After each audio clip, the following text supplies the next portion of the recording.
आप सभी को मेरा सादर प्रणाम, नमस्कार, जय श्री माता जी। मुझसे किसी ने प्रश्न किया है कि बच्चों को ध्यान कराने की उम्र क्या होती है, किस प्रकार से हम बच्चों को संभालें, क्योंकि आज के जो परिवेश है उसमें वाकई बहुत मुश्किल स्थिति हो गई है बच्चों के भीतर अपने संस्कार भरना। कभी कभी तो ये लगता है कि जो ये यंग लोग हैं उनके भी खुद के संस्कार छूटे चले जा रहे हैं, कई चीज़ों की परवाह नहीं होती है। तो ये जो आने वाली जनरेशन है, ये जो नौनिहाल है, उनको कैसे संभाला जाए। लेकिन फिर भी बहुत सारे लोग जागरूक हैं, उन्हें चिंता है, वे वरीड हैं कि हम बच्चों को कैसे संभालें। तो सबसे बड़ी चीज़ है कि बच्चों को संभालने की जो उम्र होती है और ध्यान कराने की, वह 5 साल से शुरू होती है। जिस प्रकार आप एक बच्चे को स्कूल भेजने की परंपरा शुरू करते हैं, उसका अक्षर ज्ञान देते हैं, तो जो उसके लिए संस्कार होते हैं, वह संस्कार एक गुरु की शरण में जाने का होता है।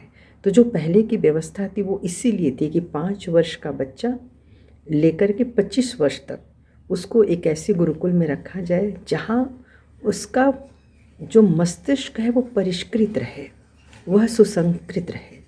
इसलिए मैं यही कहना चाहूँगी कि जब से बच्चा बैठना शुरू करता है, आपके साथ बैठता है, वहीं से परिष्कार शुरू करें। वहाँ उन्हें ऐसी छोटी छोटी कहानियाँ जो कि ईश्वर के प्रति निष्ठा देती है, आत्मविश्वास देता है, इस तरह की कहानियाँ उनको पढ़ाएं, जो कि हम लोग मॉरल साइंस में या नैतिक चरित्र और निर्माण की शिक्षा में पढ़ा करते थे, जो अब कहीं दिखते नहीं हैं। इस तरह की पुस्तकें उनको पढ़ के सुनाएं। और जब आप श्लोक रटते हैं, मंत्र रटते हैं, वहाँ भी बच्चों को सामने रखें। और 5 वर्ष की अवस्था तक आते आते उन्हें ध्यान करना सिखाएं। सहज योग ध्यान विधि में एक बहुत ही सुंदर स्थिति है कि जब आप इस भ्रिकुटी पे ध्यान लगाना शुरू करते हैं या बताते हैं, तो हमको फिर यहीं नहीं रुकना है। ये बात हम लोग को भी पहले नहीं समझ में आती थी कि ध्यान अगर हम भ्रिकुटी में ना कराएं, जहाँ पे हमारा त्रिनेत्र होता है, तो ये त्रिनेत्र कैसे खुलेगा, हम इसको कैसे विकसित कर सकते हैं। सहज योग में आने के बाद ये बात पता चली कि ये जो त्रिनेत्र का स्थान है वो आपकी तीनों नाड़ियों के कारण होता है, उनके जुड़ने के कारण होता है कि स्पार्क वहाँ होता है। लेफ्ट सिंपैथेटिक यानी ईड़ा नाड़ी, राइट सिंपैथेटिक यानी कि पिंगला नाड़ी, और पैरासिम्पैथेटिक यानी कि सुषुम्ना। ये जो नर्वस सिस्टम का जो हमारा 3 ये हिस्सा है मुख्य, वो यहीं आकर के मिलता है। इसलिए वहाँ एक स्पार्क, एक तेजी है। और जब हम ध्यान करते हैं तो कभी बाएं में और या कभी दाएं में हम लोग चले जाते हैं। लेकिन कुंडलिनी जागरण के बाद जब आप बच्चों को बताएंगे कि आप वहाँ पे ध्यान लगाओ, माँ कुंडलिनी पर ध्यान लगाओ, उन्हें ऊपर आने के लिए कहो, वो जो प्रेयर्स होती हैं हमारी, माँ को जो बुलाते हैं, वो यही असल में होती है कि हम माँ को पुकार रहे हैं। माँ तो माँ, माँ कहाँ से आए? तो पहला संबंध माँ से अपनी कुंडलिनी का होता है कि आप कुंडलिनी माँ को, जो हमारी आध्यात्मिक माँ है और हर जन्म में वो हमारी माँ है, तो उस माँ को हम कभी ना भूलें। वह बच्चे के संस्कार में डाल दें कि एक तुम्हारी ये मदर है जो बहुत पावरफुल है। और जब हम उनको धीरे धीरे उस बच्चे को स्टेप बाय स्टेप 1 2 3 4 5 6 7 ऐसे कर कर के उसको सिखाएंगे, उसको कमल की पंखुड़ियों के अनुसार बताएंगे, कलर के अनुसार बताएंगे, तो बच्चा सीखेगा।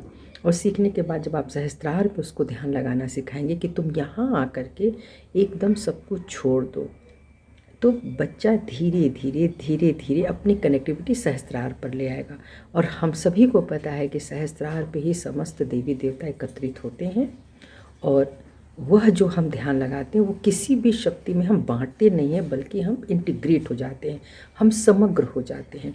अब हम सिर्फ ये नहीं कह सकते हैं कि हम केवल परम शिव भक्त हैं, या हम परम श्री राम भक्त हैं, या हम श्री कृष्ण भक्त हैं, या माँ राधा रानी के बच्चे। हम सिर्फ यही नहीं, हम ये नहीं बोल सकते, हम कैटेगराइज नहीं कर सकते चीज़ों को, अपने प्रेम को। तो हमारा प्रेम संपूर्ण होता है, सभी के लिए होता है, वो शक्तिशाली होता है। तो कृपा करके बच्चों को छोटी उम्र से, और बहुत धन्यवाद देती हूँ जिन्होंने ये प्रश्न पूछा, वो इतने जागरूक हैं, क्योंकि बीच का एक ऐसा समय था जब कभी भी छोटे बच्चों को ध्यान के लिए कोई सोचता नहीं था। लेकिन आज का समय ऐसा आ गया है कि छोटे छोटे बच्चों को भी ध्यान में लाने के लिए एक एकाग्रता की, उनको अनुशासन की, उनको उस प्रेम और स्नेह की बहुत आवश्यकता है। इसी तरह से एक बहन का प्रश्न था कि मेरी लड़की जब छोटी थी तो ध्यान कर भी लेती थी, लेकिन जब बड़ी होने लगी है तो बिल्कुल मेरी बात को नहीं सुनती और एक तरह से अब मुझसे चिढ़ती है, मुझसे भागती है। मैं माँ हूँ, फिर भी वो मेरे साथ बैठना नहीं चाहती और कई बार वो मुझे अपना दुश्मन बताती है। देखिए, जब बच्चे 12 वर्ष की अवस्था के नीचे नीचे होते हैं तो कुछ तो उनका संस्कार अपना भी आता है और कुछ आपने जो परिष्कृत किया होता है वो संस्कार होते हैं। जैसे जैसे बच्चे उस वय को पार कर लेते हैं तो एकदम से उनके अंदर वो अहंकार और प्रति अहंकार, ईगो सुपर ईगो की जो नाड़ी होती है बहुत डेवलप हो जाती है। वो अपने एक व्यक्तिगत पहचान को प्राप्त करना चाहते हैं। इसीलिए जब वो बड़े होते हैं और उन्हें ऐसा लगता है कि ये सब करने से कुछ नहीं होगा, उनको अंतर पता नहीं चलता है। और इसके अलावा जब हम पीछे पड़ जाते हैं आप उसके कि तुम्हें ऐसे ही करना है, तुम्हें वैसे ही करना है, तो भी बच्चे हमसे भागते हैं। तो बच्चे की रुचि को देखते हुए बच्चे को बहुत ही तरीके से हैंडल करना है। अब वो बच्ची बड़ी हो रही है, आपकी बात को नहीं समझ रही है तो बहुत पीछे मत पड़िए, बिल्कुल भी नहीं। आप इतने पावरफुल रहें, इतने मर्यादित रहें, आपकी भाषा मर्यादित होनी चाहिए।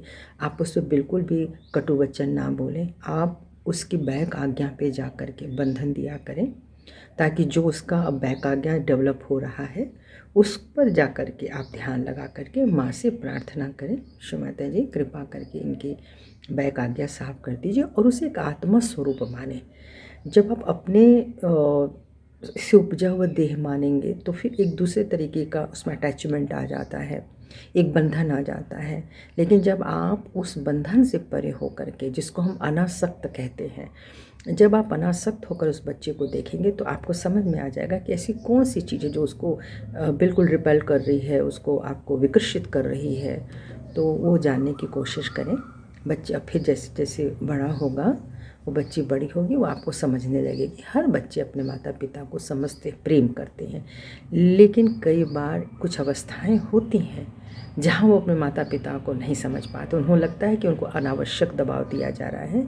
तो थोड़ा सा आप धीरज रखें, क्योंकि हमें ऐसा लगता है कि बड़ों को ज़्यादा समझना होता है, बड़ों में ज़्यादा धीरज होना चाहिए। इसलिए हम अपना धीरज ना खोएं, अपना प्रेम बच्चे को देते रहें। आप समय समय पर उन्हें अनुशासन की शिक्षा दें, समय समय पर उनको संभालने की कोशिश करें।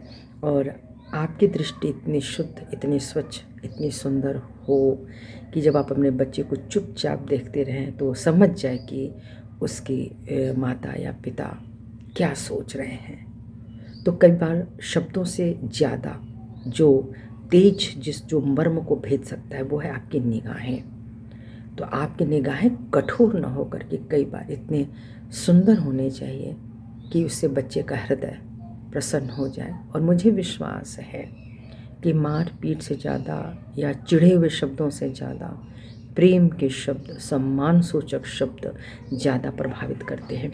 और उसे भी लगना चाहिए कि मैं, मेरे माता या पिता आप जो भी हैं, उससे लगना चाहिए कि ये ध्यान करते हैं, ये ईश्वर की शरण में हैं, ये ईमानदार हैं, निष्ठावान हैं, ये जो कहते हैं वो करते हैं।